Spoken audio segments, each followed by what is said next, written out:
Alright, so the first thing you're going to want to do is log into your Comcast business router, which usually the default IP is 10.1.10.1. Once you get to that web page, you're going to get the admin tool login. So the default username is cusadmin. Default password is going to be highspeed. And then hit login. And then once you log in, you're going to want to go to under gateway, go to connections, click on Wi-Fi, and we're going to disable our Wi-Fi on this device. So then hit edit on the 5 gigahertz,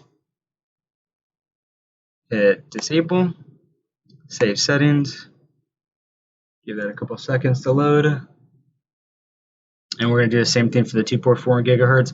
And you're basically disabling the Wi-Fi, and then you can use your own Wi-Fi router, an access point that you might have laying around. Hit edit, and hit disable on the 2.4, hit save. And you should see the lights on your Comcast business router turn off after you make these changes.